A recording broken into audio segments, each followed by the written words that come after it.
Hello, hi, hi. Hola, hola, happy Friday. Hello, hello. Hello, welcome. Happy Friday, everybody. Hope you had an okay week, a good week. Happy Friday. Welcome, poderistas, poderistos, and everyone in between. I'm so glad you're joining us for this conversation. Thank God it's Friday! And it's Mother's Day this weekend. Yay! Celebrate the mamas. Whether you are a mama, whether you have a mama, whether you want to be a mama, whether you don't want to be a mama, but you love being a mama figure in some of the people's lives that are in your orbit.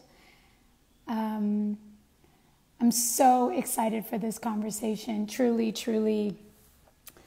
It's been a long time in the works, actually, and I'll talk a little bit more about that and why this was such an important conversation for me to get to have, and particularly with our Poderistas community. Feliz Dia de la Madre. Hi, everybody. Just waiting for a couple more of you to join. Hope you had a wonderful Friday. Looks like the sun is out where I am. I'm in LA. Thank you for joining. If you're on the East Coast and it's a little later your time.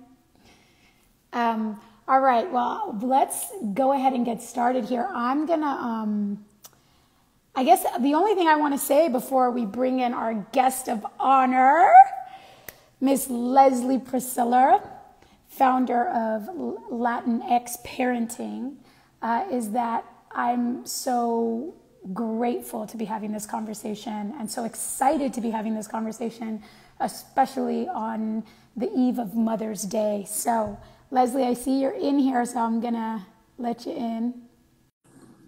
Let's see. Hello, I see people saying hi from Australia, love from India. Hi. Look at us, we did it. We made it happen. It happened. I'm so happy to be here with you. Me too. I can't help but notice the wallpaper behind you and be living for it. This is my abuelita. Shout out to my abuelita. Oh, that's beautiful. So yes. That's beautiful. Happy almost Mother's Day to you. A ti también. I'm excited. Are you all doing anything special? What are you doing? I honestly, what I said to my husband was like, I want to sleep in. That's what I always want to do. Yeah. And then like maybe a picnic in the park. Like that's all I need, you know?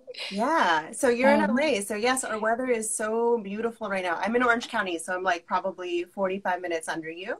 And yeah. It's so lovely right now. Oh, that's so great. And you've got 3 kiddos, right? How old are your kids? Yes. So my oldest is 9, going on 17. My middle one is 3.5. And then I have my niño who is 2. He's going to be 2 next Saturday. Ooh, girl, you got your hands full. My son's going to be 3 in like a couple weeks. I have they're close.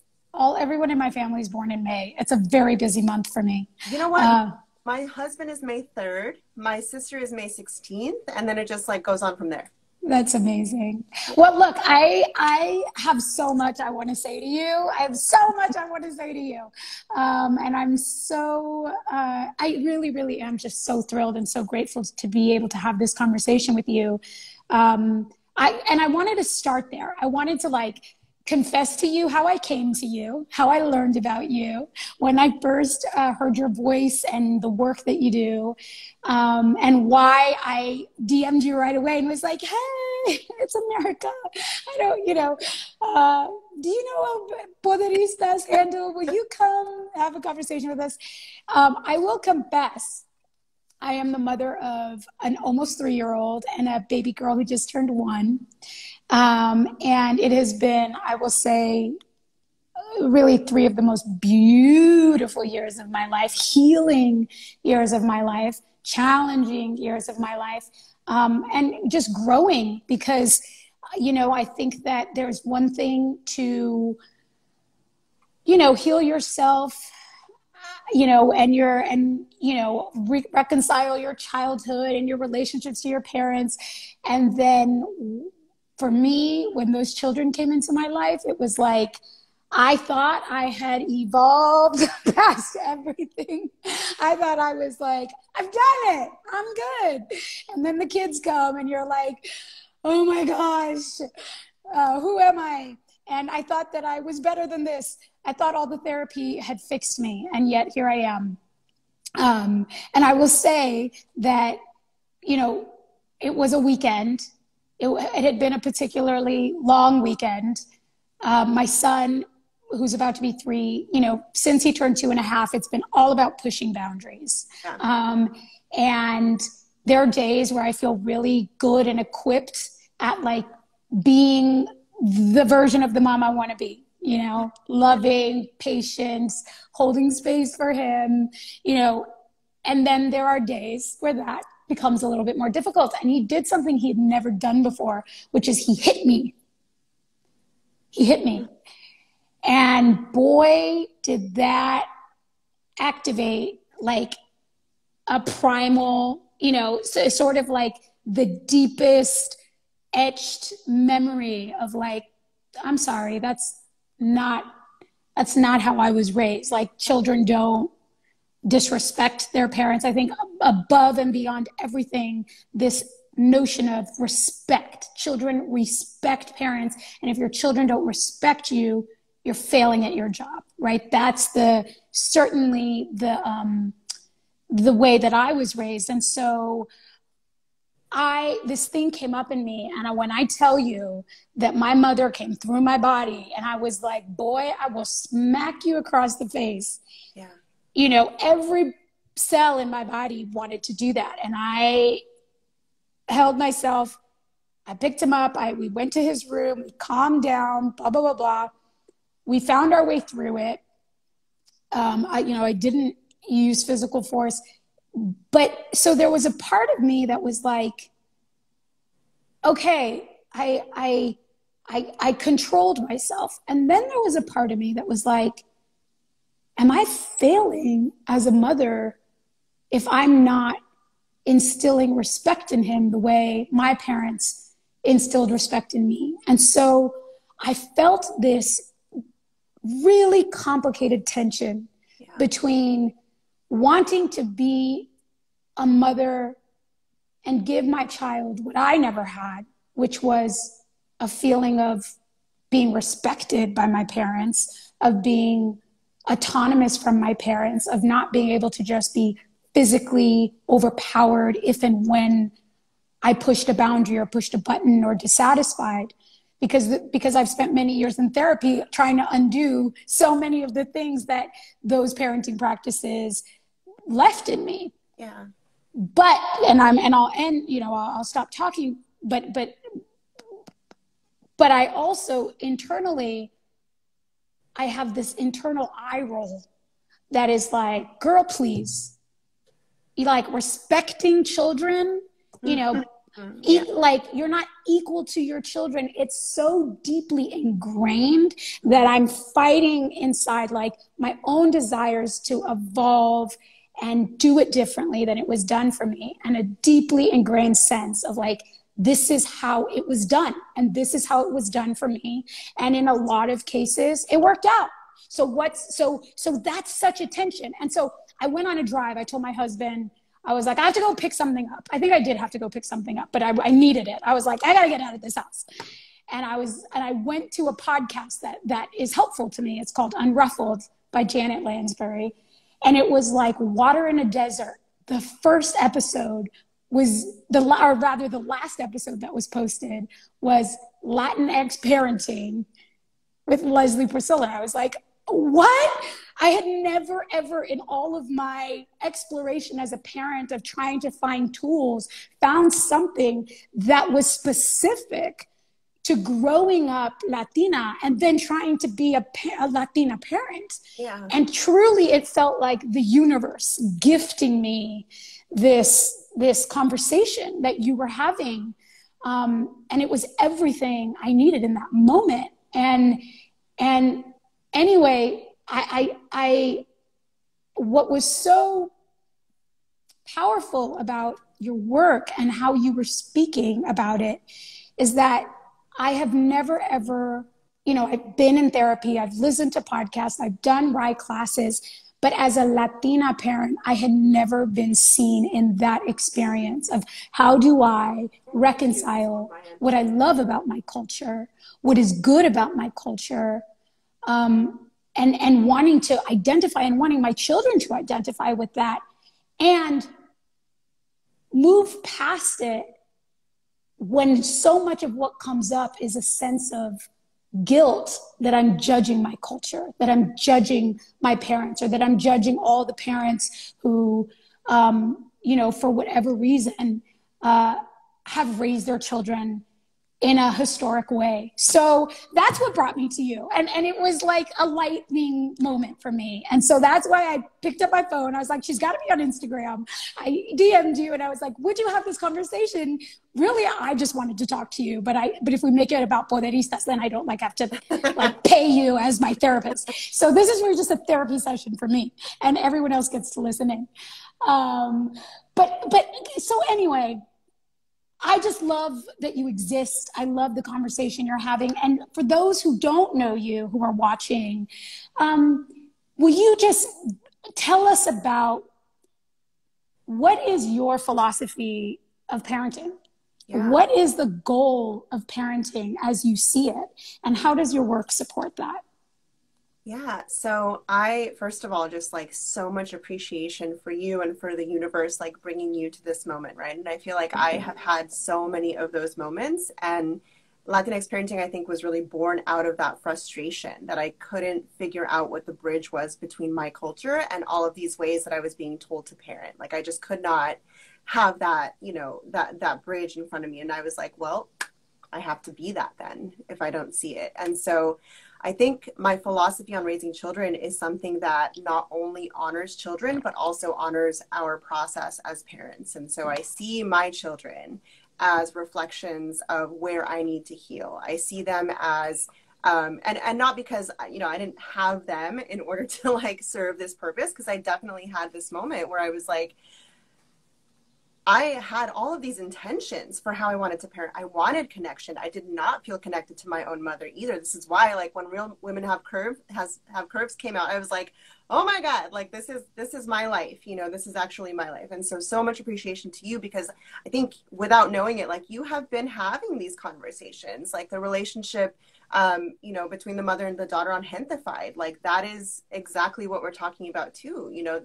This bridging of culture and the new ways to be and to parent. So I think for me, it's an evolving philosophy. I don't pretend to know everything there is to know about parenting. I think when people come to me, they're like, well, I don't really, you're a parent coach. And so what's the answer for this? And I don't have the answer for things. I just want to show you what your strengths already are, what your gifts already are, why you as a mother, why you as a parent is a purposeful thing for not only the evolution of your children, but the evolution of yourself, right? And so as we are parenting our children, we are being invited every moment to also be reparenting ourselves and to remember ourselves. And so you're already doing it, that's already happening. And so in those moments, I think, where we are getting activated, where they didn't put our buttons there, but they know where to press them, that is where the work comes in. And so I tell the people in the workshops and the classes, I'm like, I'm not there holding your hand through this.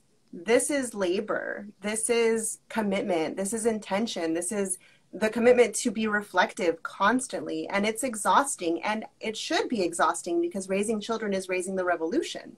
So, there's not really anything that we can do other than to just accept that challenge. And so at the same time, parents are super under supported, It would be different if in that moment you had somebody, and I think I feel very supported. So in those moments, I have my partner to be able to hand my child over to and say, oh my God, I can't, I know. And so my mom was a single mom. And so I can't, as I've gotten older, I've been developing so much compassion for her, and it doesn't eliminate what happened to me.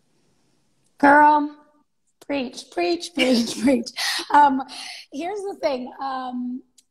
You know, one of the things that was so compelling to me about just like the description of your work is like decolonizing parenting. And I was like, oh, dang, okay, what does that even mean? Decolonizing, parenting. Full disclosure, was raised in the San Fernando Valley. I am like totally a Valley girl.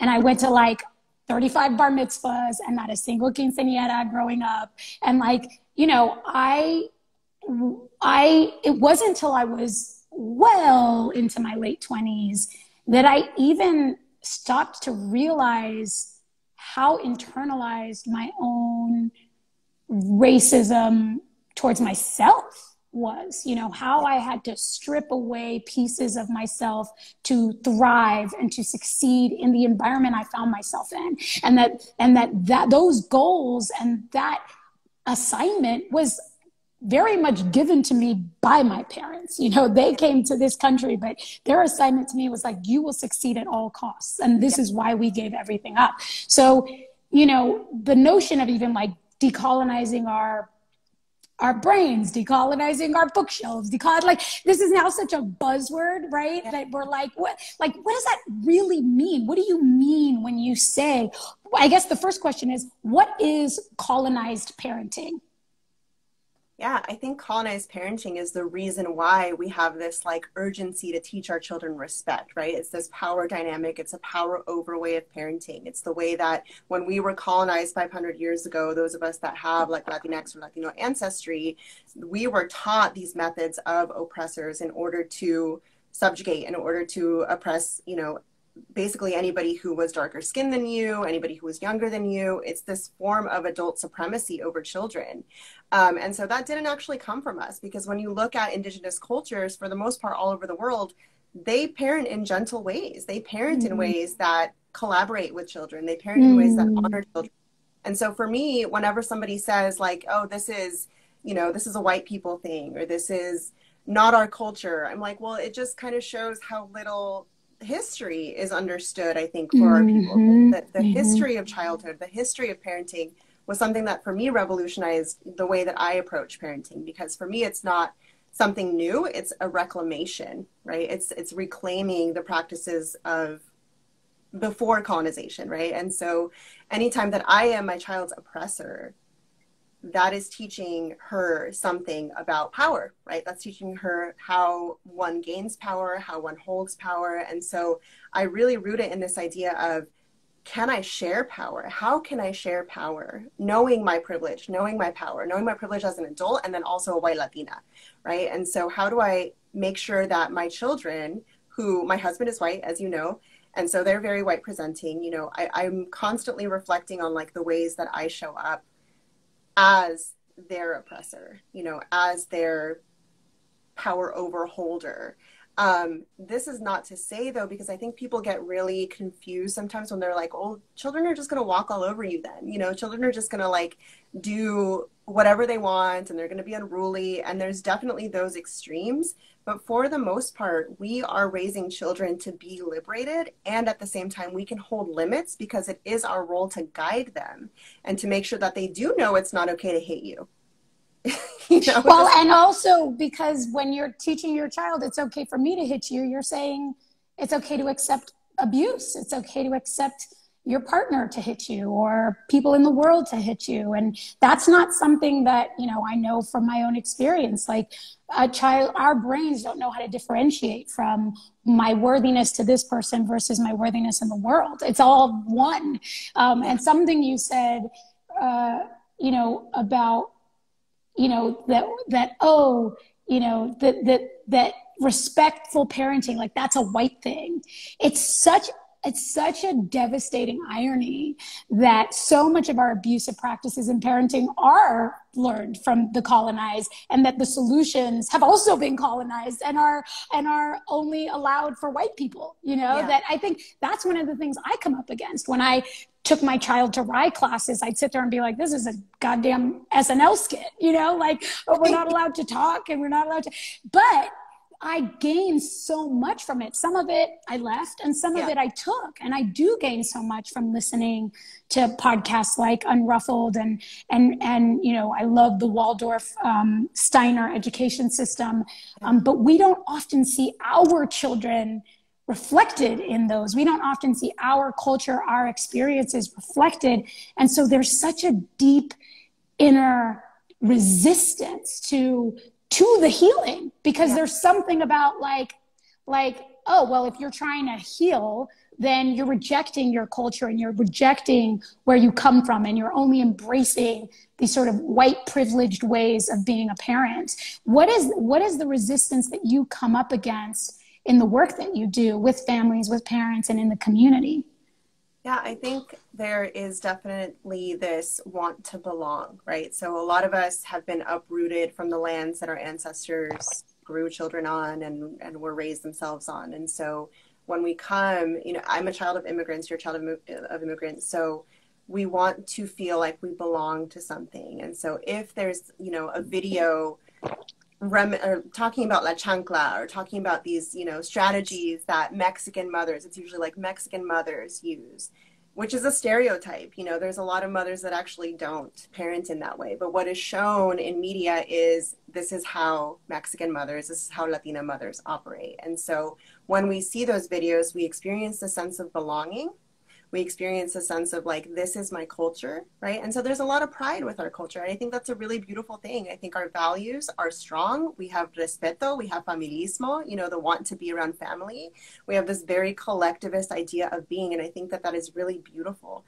For me, it's the manera, it's the ways, right? How do we instill the values of respect in our children while also modeling what that looks like? How do we model familismo and collectivist ways of being without bringing, you know, disconnection, right? That's really what it is. And so I think the more that I do this work, the more I realize that people are really ready to have these conversations, to do these reflections. I mean, we're on a live right now. That's crazy to me. Like, it's, you know, 2 years ago, I was like, no, you know, I'm going to just get pushback. Like, I don't, because that's what it is, right? Anytime you stand up for children, you are rejecting your culture. You are rejecting that sense of belonging. And so it meets a need for us, right, to continue and to perpetuate some of these strategies. And at the same time, it does not meet the need for children to grow up in a healthy, emotionally safe, and thriving way. Yeah. So it's layered. Yeah. I mean, you know, I'll be perfectly honest and say, like, I agree with you that I feel like, I mean, that's part of finding your voice and finding your work. And I'm sure it exists out there in other ways. You know, I just haven't been exposed to it. There must be other people doing this work in Latino communities, but was that I felt so alone in addressing my childhood and my childhood trauma. And by the way, I didn't do it to be a good parent. I did it to survive. I did it because the way that I felt about myself and the world and my relationship to so much of my childhood circumstances was stopping me from being the person I wanted to be in the world. And I have spent so many years of my life in therapy, trying to rise above my very limited identity, the version of myself that was shaped and formed by very strong and strict confines, you know, in my home, in my family, of who I was allowed to be and what was the right way to be. And for me, it was all about my own survival, you know, and I do think that, and I remember when I got pregnant, my therapist telling me, like, having a child as somebody who, you know, has a difficult relationship to their childhood can be very traumatizing, but it can also be incredibly healing, because you have the opportunity to give your child what you needed, you know, and to give to give your child what they need, which is what, you know, which isn't always the same thing. It's not always about giving your child what you needed, because your child's a different human being. But so for me, it like what you're talking about, I think of even less as parenting advice as much as it is about like self-evolution, self-healing, that through loving our children, we're telling ourselves like, I was worthy of that love. As a child, I deserved that love. I didn't deserve to be hit or spoken to or spoken down to or treated or, you know, in these ways when I was a child looking for guidance on how to be in the world. And I think, you know, my experience parenting is in a lot of ways so much about just a mirror on myself and constantly trying to heal myself so that I can remove from my parenting, right, what is really about me and not about them and what they need from me. Yeah, I think that's the key, like for me, this word of like discernment, right? Like what is actually from me? What are recordings that are in me that are really deeply rooted, that are from, it's not even my parents' fault. This is patriarchy. This is white supremacy. This is, you know, machismo, like all of these things in our culture that do keep us boxed in. And so it is that invitation. Like, I don't see it as a challenge necessarily, but an invitation to go deeper, you know, to really think about ourselves as that child. I think I shared with Janet in the podcast that I had this really intense experience of looking at my child. I had her at home. I knew I wanted to birth gently. And that's what kind of started me on this path. And I looked at her and I just was like, wow, this is me. You know, this is, and not in like a conceited way, like, oh, this is me. Look at how beautiful. And, you know, it's like, this is everything that I have always been. I have always been full of potential. I have always been worthy of unconditional love. I have always been worthy of living the life that I choose to live, not the life that is prescribed and, you know, told that I have to live. And so it really began this journey of reparenting myself, you know, and remothering myself and giving myself all of the things that I had to come to accept that my mother was not going to provide to me, you know. And so I had these other experiences that I reflect on now, and I'm like, those were gifts, you know, reaching out to my mom and saying like, can you just hold this hard day that I had for me? Like, can you just help me hold this? And her telling me straight up, like, no, I cannot do that for you, was a gift. It was a gift. It was a painful gift. I still, you know, feel grief about the fact that she was not able to be my mother when I was pregnant, the fact that it still makes me uncomfortable. Like, it takes me a solid 30 minutes when we're in the same space to be able to be like, okay, you know, I can relax. Like, there's definitely programming, right, that I feel like I'm still somewhat in survival and I have to kind of talk myself down from.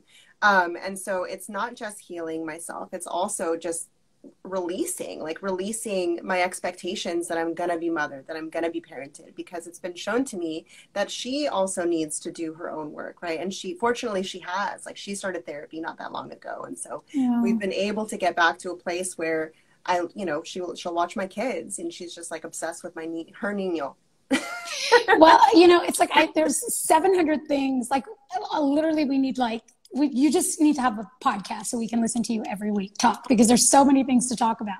But, you know, you were saying, there's so many things I want to talk about. You know, for me, my artistic soul is what gave me an outlet, right? I found, you know, the lack of being seen and feeling seen in other parts of my life, I was able to find as a storyteller, as an actress, as, you know, and I've done so much in my creative work that is about the subconscious and my own dreams and my own images and living in those. And, you know, my work is my therapy in a way, but not all of us are born artists, right? So what is doing that inner work look like for the everyday person? You know, how do you heal your inner child, you know, if you're not, you know, a full-time storyteller and a full-time therapist? You know, what I know you hold workshops and you do this incredible work. So what does that look like? Yeah, I think, you know, we really want to root ourselves in that self-reflection, you know, and I'm not just saying like in a cognitive way, because so many of us have been through the experience where we've been disconnected from our bodies, whether we were force-fed, right? Like, acábatelo, termínatelo todo. But there's this reconnection to our bodies that has to happen. And so whenever I'm feeling like very activated or very triggered, you know, the common word is triggered, I have to identify like, where is that in my body actually? You know, I'm feeling my stomach, I'm feeling my belly getting tight, I'm feeling my jaw tighten, I'm feeling like just this like contraction, you know? And so part of the work is just literally as simple as just breathing through that tension. You know, and it doesn't happen every time. Like I still mess up. I was going to say that, you know, F up, but I still mess up daily. You know, I still do the things that I'm telling parents not to do because of the disconnection that happens. I think the difference is in the repair, you know, and the commitment to do better the following time. So if I do snap at my child, if I do have a moment where I'm like, oh, wow, I scared you, you know, I frightened you, or you thought maybe I was going to hit you. That repair is so key and so crucial to reestablishing, not just reestablishing, but I think deepening the connection between us and our children. And so it's the reflection, it's the constant setting of intentions, whether you're writing them down, whether you're putting sticky notes, whether you have a picture of your inner child up somewhere on your altar or on your mirror to remind you that that's you. You know, you're parenting your child as if you're parenting yourself. And so hoping that that reminder will, you know, transfer into the reparenting of yourself, and to asking your little girl, your inner niña, like, what is it that you need? You know, what is it that you need, mija? I have this, where's my doll? Anyway, so I have this like little doll that I really do use her whenever I'm like feeling like I want to have that reconnection to my inner child. And so that discernment is in like who comes up at that moment. This is one of the little dolls, but it's hard. It's really, really hard. And there are so many ways. I mean, I see people commenting, you know, somatic experiencing, Alexander technique, you know, body work, breath, you know, going for a walk, drawing, painting, whatever it is. Like, it does feel like there are so many avenues to finding that getting inside of your body, and sometimes having to feel the pain that lives inside of our bodies. And it brings up for me, you know, where I wanted to go with this, which is that, like, there is so much privilege in having the resources or even just the time to do any of that. Like, you know, my mom was a single mom raising 6 children. Like, did my mom ever have time to meditate, to take a walk? I don't know how long it had been since she was able to like take a shit by herself without somebody like in the room with her, you know, sorry to be so crass, but it's just the reality. If you're a mom, you know that's just the way that it is. And, you know, when I'm having a tough, you know, most of the time I feel like, you know, I'm at a place where I feel like most of the time I am able to be the mom I want to be, but that's because I am an insanely resourced human being. I have a nanny, you know, I have a housekeeper, I have a gardener, I have a husband, a partner who shares the work with me. Like, you know, my mom didn't have any of those things. And so many of our parents and moms don't. And so there is such intense privilege in just being in a headspace where you can come from your best self, right? Like, how do you work with families or parents who really, you know, believe and in actuality do not have access to even time, you know, to reflect? Yeah, so I have a few groups going right now that are Spanish-speaking parents in Santana, which is where I grew up. And so when we have these conversations, we have to address the fact that they are under-resourced. And so this is why it ties into social justice. Like, families need to have access to not only these kinds of resources, but food, affordable housing, you know, other community resources that would allow them to parent. And so when we find ourselves without those resources, of course, it's going to be almost impossible and not impossible, you know. And so some of the tools that I'll give to some of those parents is to develop the language of the inner niña and to begin those discernments, even if it's just a little semillita, it's just a little seed where I can think about what is my inner niña needing right now, and how can I unlearn the programming that I am a burden in order to ask for what I need, right? And so much of, I think, like, my unlearning has been to not feel like I am a burden. right? Yeah. Because we're a collectivist culture. So like we have comadres, you know, we have neighbors. I don't know necessarily like every neighbor of mine. And at the same time, there's an invitation to be like, no, you know, I'm not a burden. If I need a break, I should be able to ask for a break from whoever, right? And at the same time, obviously there's like safety issues with just being like, hey, person on the street, like watch my child. Yeah.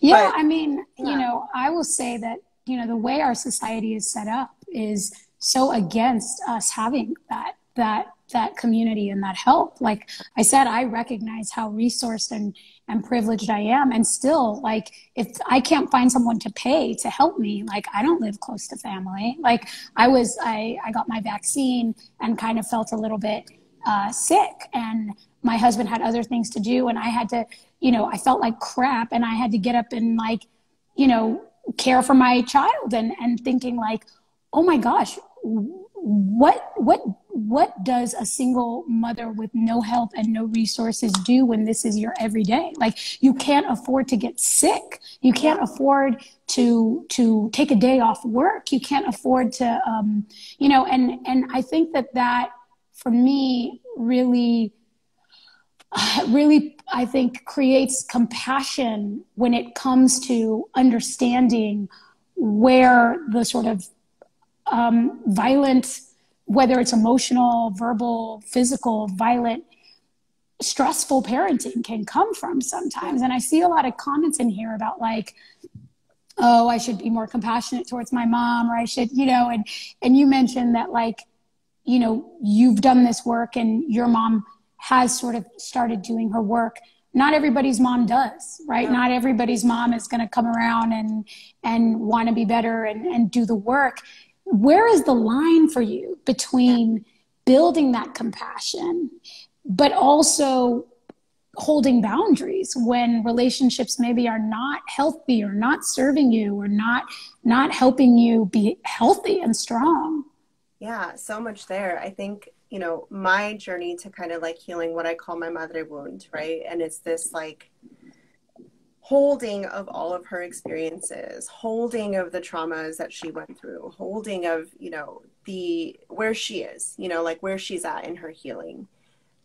I think so many of us have been conditioned to either have compassion and don't hold the boundary, or don't have compassion and hold the boundary. And so I feel like part of our work in decolonizing our parenting and our reparenting actually is to be able to hold both of those truths, right? I can hold compassion for my parents, and I do not have to allow toxicity into my life, especially now that I'm a mother, especially now that if I receive a toxic text message, it's going to throw me off. I'm going to just be a little girl. I'm not going to be my inner madre that I want to be for my children, right? And so it's complicated. It's in those little moments where you do get activated, right? I still sometimes get activated by the things that my mom does, and I'm just like, okay, I'm safe, actually. You know, it's not that same situation that this is reminding me of. It's not, you know, it's not an emergency necessarily, even though in my body it feels like an emergency. And so I think the healing of our mother wounds has to be able to hold duality. You know, I think that binaries are really dangerous, to say like you are all good or you are all bad. I think that every experience is so layered and so rich and so like just, you know, juicy almost, that we should, and I say should like very, you know, nobody should do anything, but I really think that there is an invitation to just hold the truth of the fact that sometimes our mothers will genuinely not be able to meet our needs anymore. Yeah. And that is, it doesn't feel okay. It feels like grief, but ultimately it is okay, you know, because we have the resources within ourselves, right? And those of us that are more privileged need to be able to demand that the resources are provided for those who do not have those resources. And also, I mean, I just want to say too, you know, that mothering can come in so many forms, right? Your biological mother may not be suited to, as you say, you know, meet your needs as their child. But I know for me, like, I have come across so many friends, mentors, relationships including, you know, myself and that space I'm building and finding in myself to mother me, Yeah. you can find mothering in you know, in other forms and in other people. And I think that those forms of mothering are just as powerful and can be just as healing for sure. Yeah, I think one of the things that I really have drawn from is this idea of seeing myself as this like future ancestor, right? And so having access to ancestral wisdom, not just past ancestors, but the version of me, what I call my future abuelita self, right? And like moving towards a version of myself that is whole, that is, you know, mostly fulfilled, right? That is just a carrier of this wisdom, and really stepping into and embodying that for me has been a challenge, first of all, because it's something that I do have to like reprogram my brain about, right? I have to be like, okay, what are the qualities that I want to embody? If it's not this, then what is it, right? I think I started my mothering journey knowing exactly how I didn't want to mother, because I knew how it impacted me to be mothered in those ways. And so now what? Now what do we, right? And so I think when you're talking about like using comadres or using like others to mother ourselves, those, and thinking about like other, you know, it doesn't have to be your actual abuelita, but thinking about ancestors, thinking about other people that feel safe, that feel warm, that feel wise, like, and moving towards those ideas within yourself.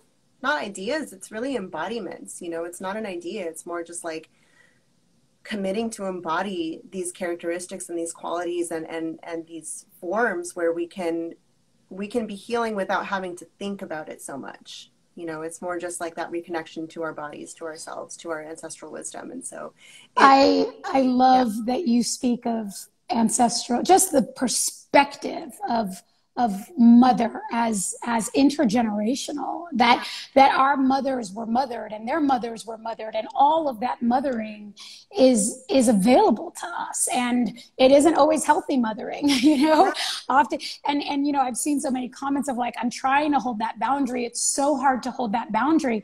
And it's like acknowledging for ourselves that if we are trying to create new boundaries and heal our wounds, we're talking about healing intergenerational wounds. You're talking about setting a boundary that hasn't existed for thousands of years, perhaps in your lineage, and realizing that you are probably somebody's great great grandmother, you know, who they'll be able to look back and say, I never inherited that because my great great grandmother said, fuck this, you know, and she changed it. And thinking of yourself not as the child, but as the ancestor who's healing the lineage is so powerful and so perspective shifting, I think.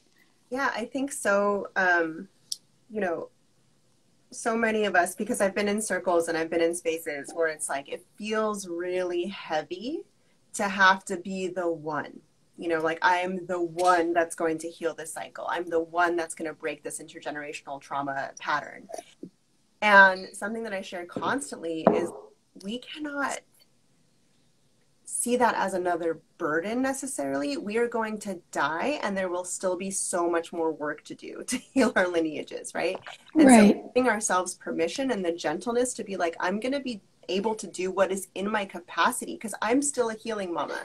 You know, like, I'm still healing. I still fuck up. Like, I'm not going to ever stop being human, you know? And so all I can do is figure out the ways that I can foster that connection to my children by continuing to commit to connecting with myself, you know, and connecting with my inner niña, connecting with my future abuelita self, connecting with Madre Tierra. I feel like that's a resource that, like, when we think about resources, we don't think about, like, just the fact that you can go outside and feel the sun on your face is something that your ancestors did that made them feel like they were a part of something bigger. And so that belonging doesn't have to be to toxicity. It can just be to, I'm a part of this earth, you know, and I'm only here for what, the blink of an eye, and I'm going to die. How amazing is that? Like, how miraculous is it that we have the opportunity to really think about how to be intentional in the way forward? Yeah.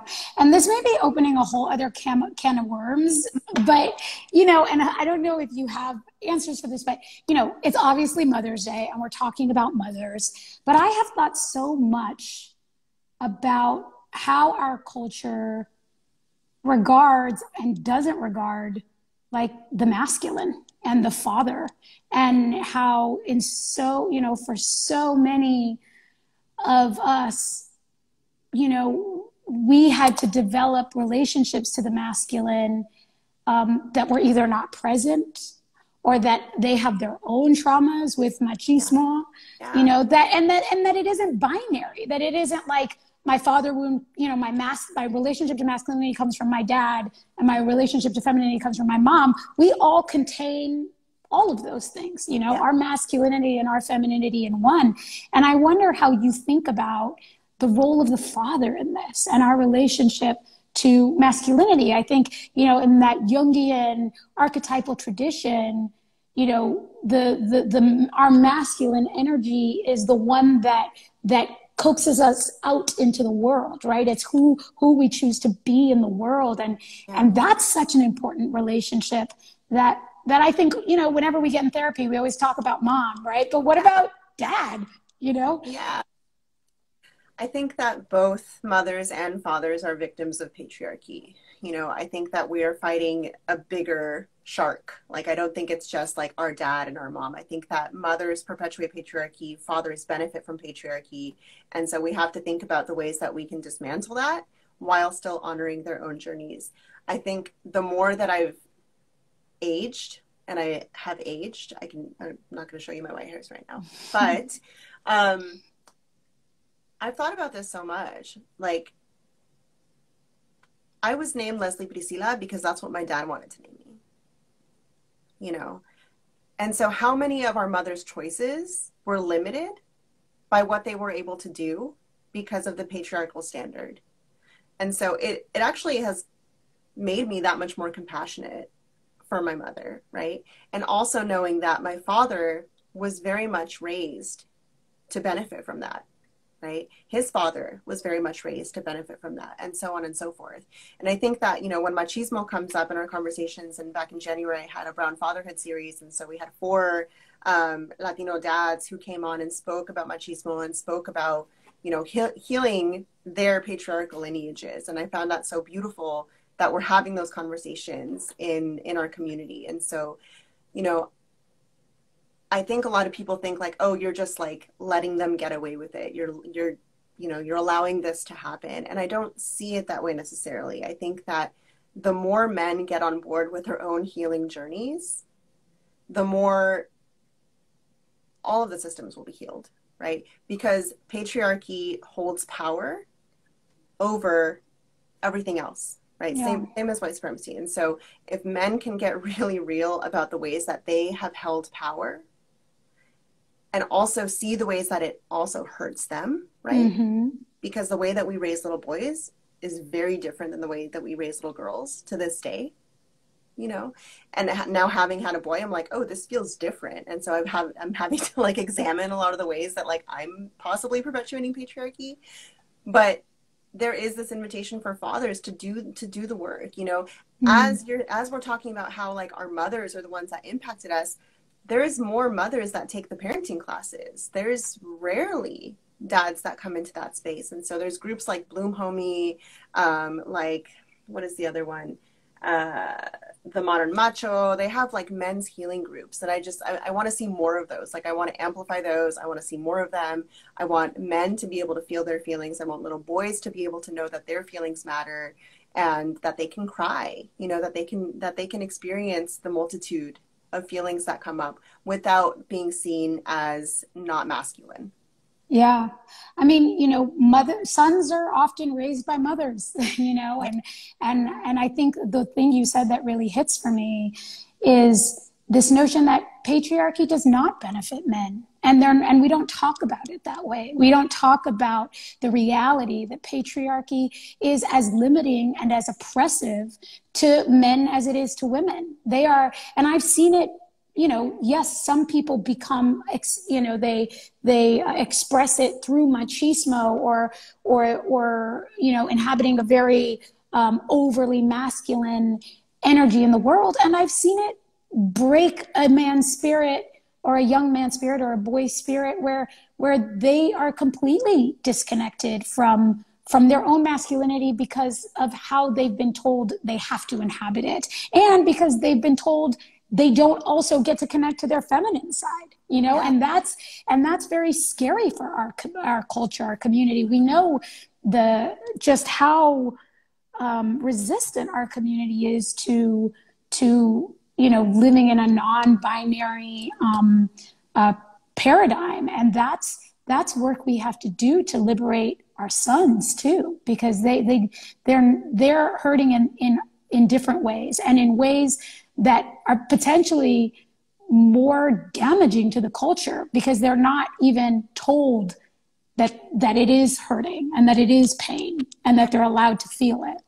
Yeah, and I have a lot of hope. Like I want to just like acknowledge that there's so much hope that my dad definitely was like very much like mujerista, very, you know, had this idea of like what manhood should be. And I did see my dad cry, you know, but one of the conversations that we had just a couple of weeks ago, I recorded it because I was like, this is interesting, is that he was talking about how in the past, women were subjugated that much more than he's seeing them be subjugated now, right? Like me, for example, Latinx parenting is like my fourth baby. I'm growing it. There's so many other mujeres. And this is why like poderistas exist, right? Like to amplify that mujeres are now like coming into our power.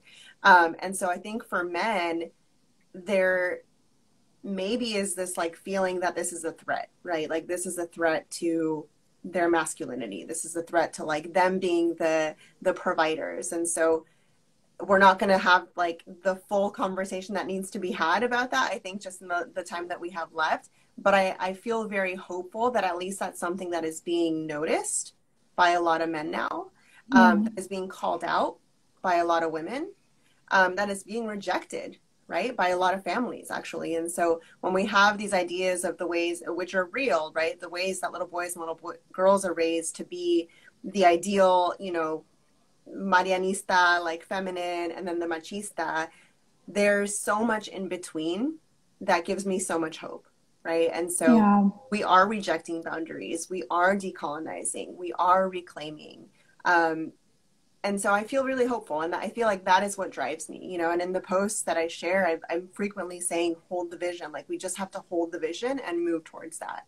Yeah. And so all of the little things that are happening in our houses, all of the observations that we're having about our family members, about our parents, about our children, that is all, you know, wonderful to observe. And we have to hold this larger vision of our healing. And so I constantly use like the I just want mi gente to heal hashtag, because I don't think that it's something that's out of our ability. And furthermore, I think that because of colonization, we've been disconnected from so many healing practices. So it's a reclamation of those healing practices. Yeah.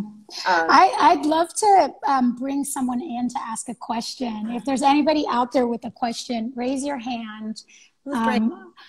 Please do actually have a question, not just lots of comments, but we want to take advantage of Leslie's incredible knowledge here to get the answers from her. And while we're waiting for you know, someone to raise their hand and let in, you know, you were just talking about hold the vision, and I'd love to hear you talk about what is that vision for you? What is your vision for Latinx parents and children in the largest sense possible?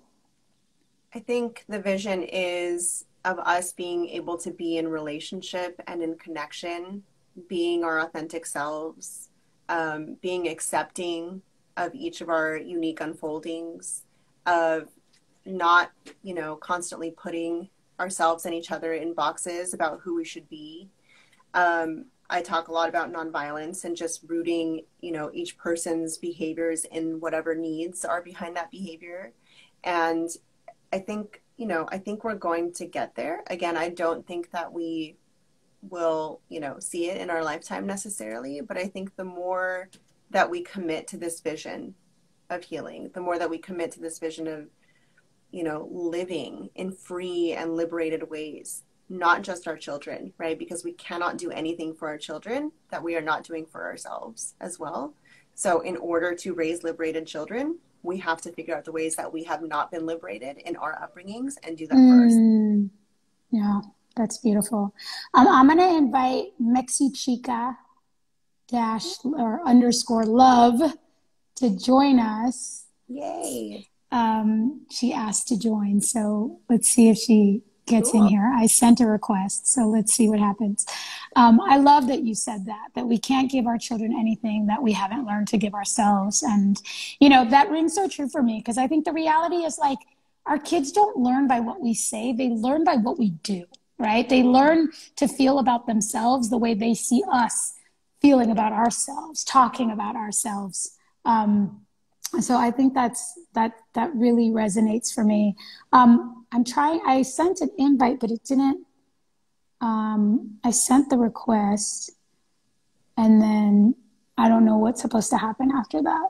I'm always so bad at this. I've never been like a part of I don't want to say a three-way. That sounds bad. A three-way. Isn't that what we used to call it back in the day, when you were like, hold on, yes! and you like put someone in? Yes. It says Mexi. People wouldn't know that you're on the line. Mexichica is unable to join. It might be because you need to update your app. Yeah. Let's see if there's anybody else here. There was Kat. Mujerista, Monica, Cristina. Let's see. I sent a request. But yeah, we did used to call them three-ways, right? Yeah. When it was a landline, and we brought, oh, look, we got someone in here. Hi. Hi. It's Mujerista. It's so great to speak to both of you.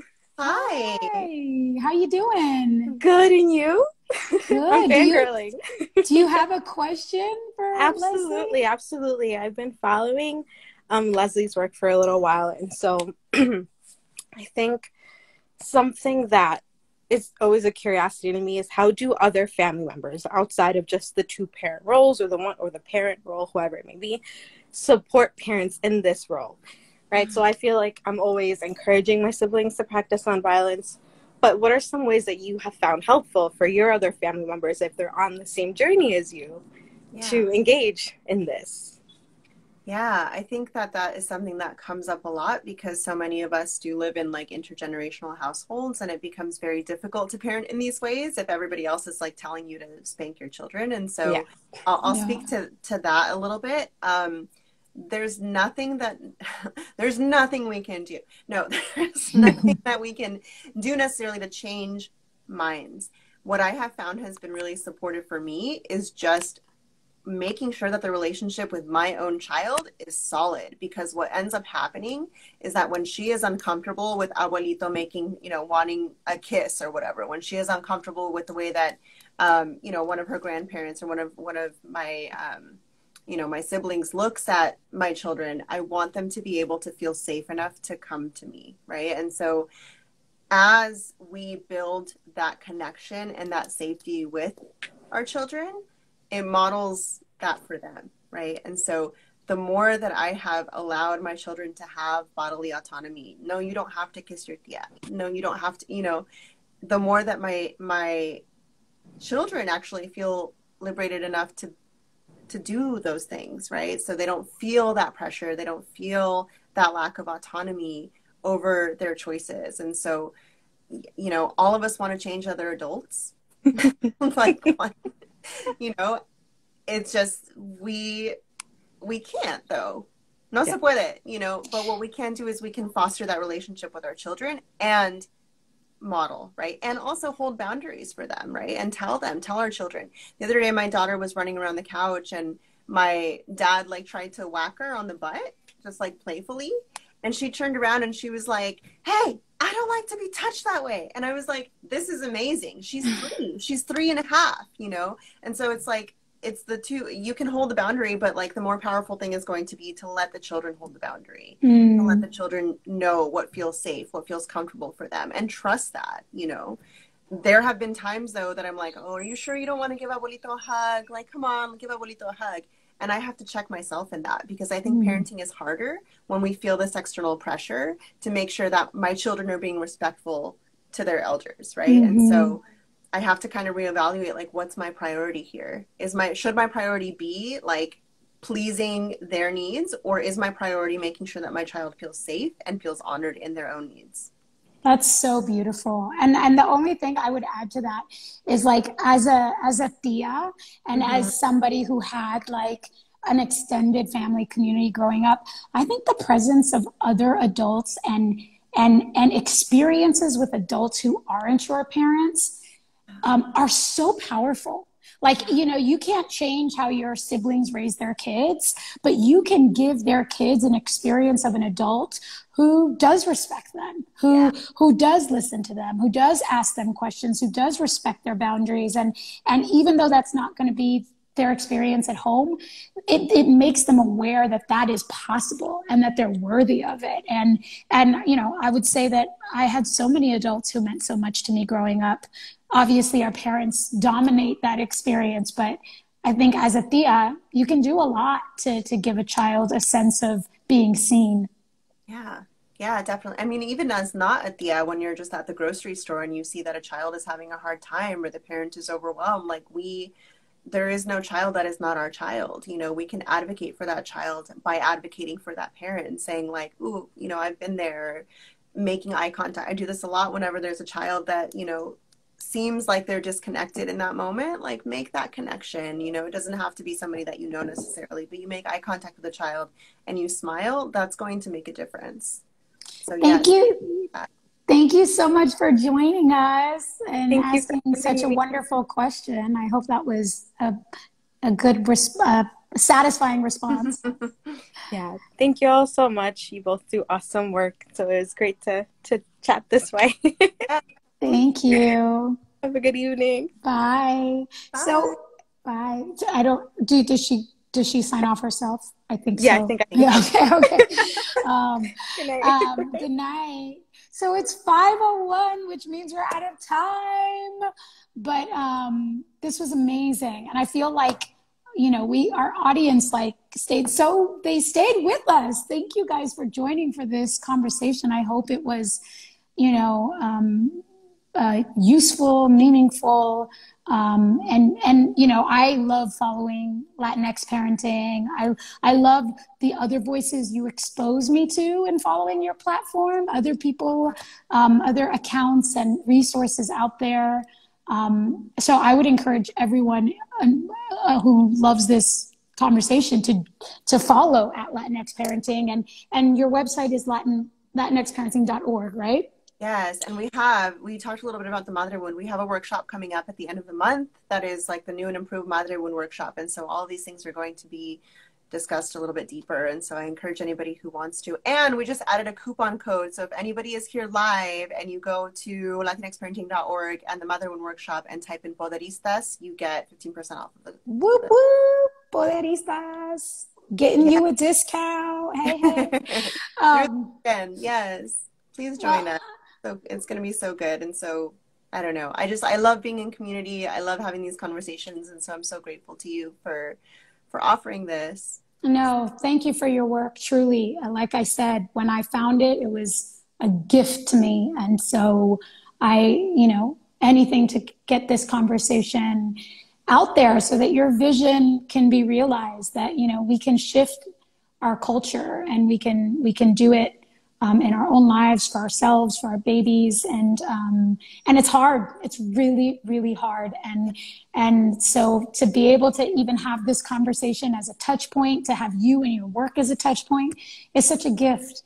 Thank you. Your vision and your work is really beautiful and so needed. And thank you from the bottom of my heart for everything you do. Thank you, comadre. You're amazing. I so appreciate you too. Thank you. And happy Mother's Day. Happy Mother's Day. Let's be honest. If I was really getting what I'd want, I'd be like on my own, sleeping in a hotel room by myself. I've had that exact conversation like 3 times today with different mothers. We're like, we just want sleep though. I really just want to be alone. I want to be alone. I just don't want to mother that day. I know it doesn't seem, but That's what I want. Exactly. I'm with you, girl. Well, I hope you get a little bit of rest and relaxation and some kisses from your yummy babies. Yeah. All right. Thank you, everybody. Thank you.